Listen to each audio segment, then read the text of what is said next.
Oi, tudo bem? Começamos agora Conversando o Evangelho, o estudo semanal do Evangelho segundo o Espiritismo, tradução Guilhom Ribeiro. O estudo de hoje é o número 45, capítulo 14. Honrai a vosso pai e a vossa mãe. Itens de 1 a 9. Em nome da Casa Virtual Luz Espírita Cavilho, agradecemos a presença da Rita, do Josimar, da Michele e do Ney. Pedimos para o nosso amigo Josimar fazer a prece inicial. Olá, meus irmãos. Vamos, nesse momento, serenando nossas emoções, elevando nosso pensamento ao alto, em busca de nossos irmãos de luz, de nossos anjos da guarda, e com a permissão de Jesus, nosso Mestre, nós pedimos permissão para iniciar os nossos estudos de hoje.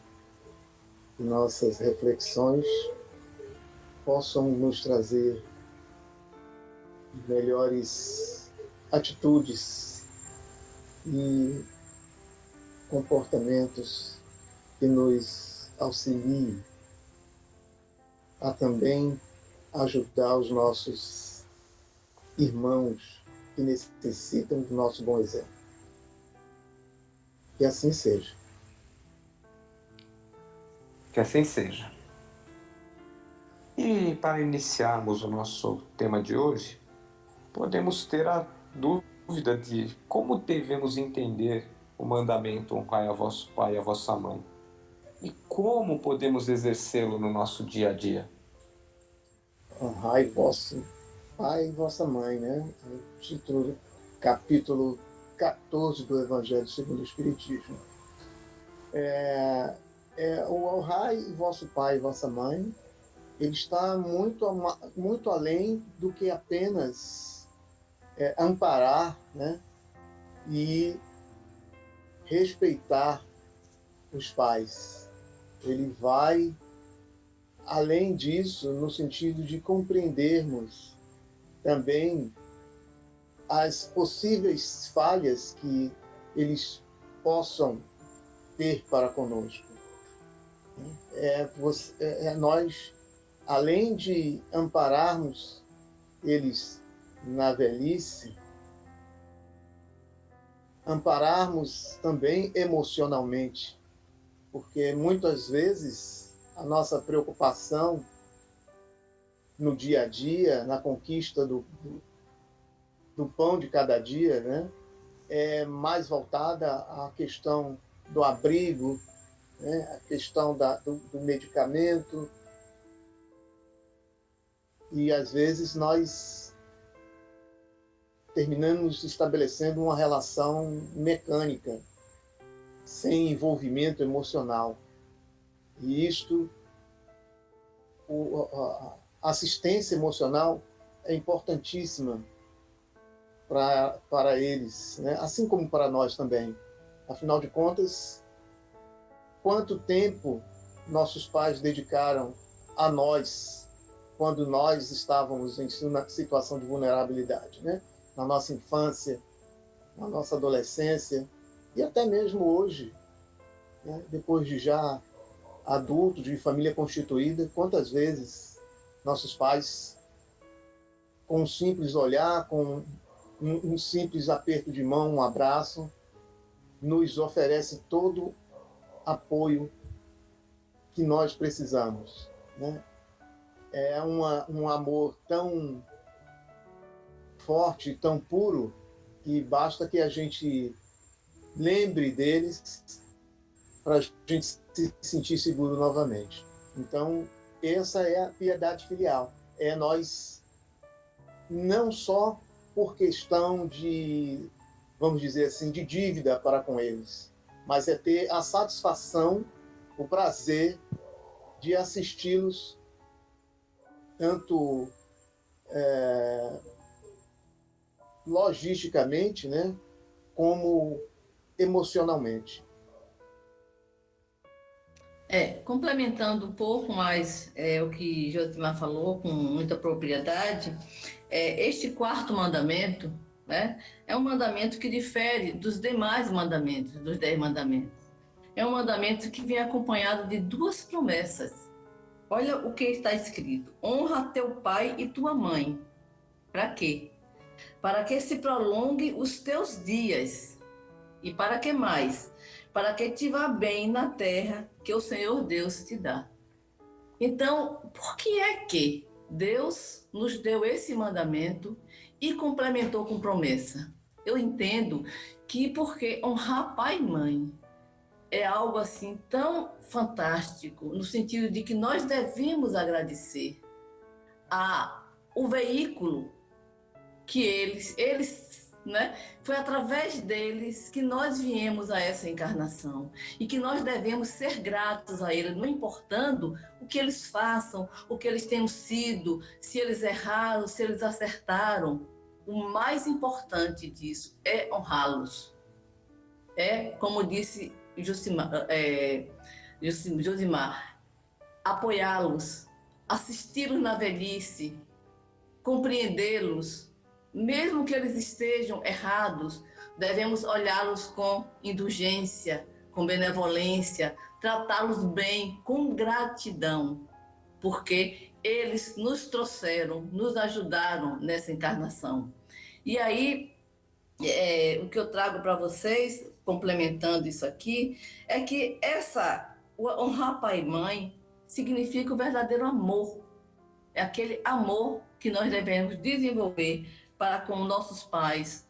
Inclusive, até aqueles pais considerados abusivos, aqueles pais que maltratam seus filhos, eles merecem ser honrados e respeitados. Claro que não se vai apoiar o abuso de um pai ou de uma mãe. E que, se preciso for, que a pessoa que foi abusada, que procure um serviço, né? Um setor responsável para lidar com a questão. Mas isso não dá a essa pessoa o direito de não honrar e de não respeitar o seu pai e a sua mãe. Eu vejo que... Fala aí, Ney. Só fazendo um complemento, né, do que foi dito, honrar pai e mãe, por exemplo, em cada existência nossa, é um resultado aprofundado da lei do amor ao próximo. Pois honrar significa o quê? No dever da piedade filial. Não importa que tipo de relacionamento nós já tivemos em vidas pretéritas, pelo pai de agora, ou uma vez que de fato ele nos proporcionou nessa existência o corpo para as nossas necessidades reencarnatórias, para o nosso desenvolvimento, para a nossa evolução. Isso traz um significado profundo de amor que tem por todos nós, independente de qualquer situação. O mais importante e necessário é acrescentar o respeito, a estima, a obediência, a condescendência, aumentando com eles a verdadeira caridade que temos para com o próximo. Não, perfeito, né? E sempre de coisas ruins, né, nós tiramos coisas boas, né? Esse momento da Covid, né, é um resgate também, um pouco, muito desse honrai vosso pai e vossa mãe. Porque como a doença inicialmente afetava muitos os mais idosos, né, muitos filhos tiveram que cuidar muito mais dos seus pais, né, tiveram que protegê-los, né, tiveram que acolhê-los em locais mais seguros, né, procurando isolá-los, né, deixarem menos expostos à situação. E isso é um lado positivo até, né, dessa situação que nós passamos da Covid. E por que numa mesma família existem filhos bons e filhos ingratos? A gente pode analisar isso aí de duas formas, né? Primeiro, o fator criação. Os nossos filhos, eles vão ser muito reflexo daquilo que nós ensinamos para eles. Então, se nós ensinamos nossos filhos desde pequenos bondade, caridade, respeito, muito provavelmente eles assimilarão isso e serão bons filhos no futuro, porque foram criados num lar cheio de exemplos e cheio de amor e de bondade. A outra questão que pode ser um problema, uma prova familiar, né? Às vezes esses pais têm um filho ingrato porque numa vida pregressa, esses pais, ou esse pai, ou essa mãe, fez muito mal para esse indivíduo e ele precisa resgatar isso e vem como pai desse irmão, né? O recebe no seio do lar para quê? Para amá-lo incondicionalmente.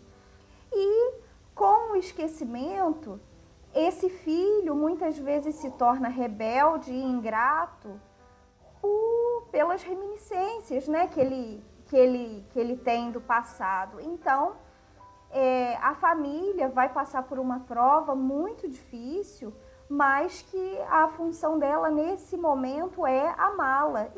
E é claro que isso também serve para o filho, né? Ele também tem que honrar esse pai e essa mãe e se esforçar para superar esse sentimento, toda essa mágoa, essa raiva que ele tem dos pais, muitas vezes sem saber o porquê. Porque muitas vezes são pais amorosos, dedicados, que dão um lar estruturado com muito amor e esse filho não consegue.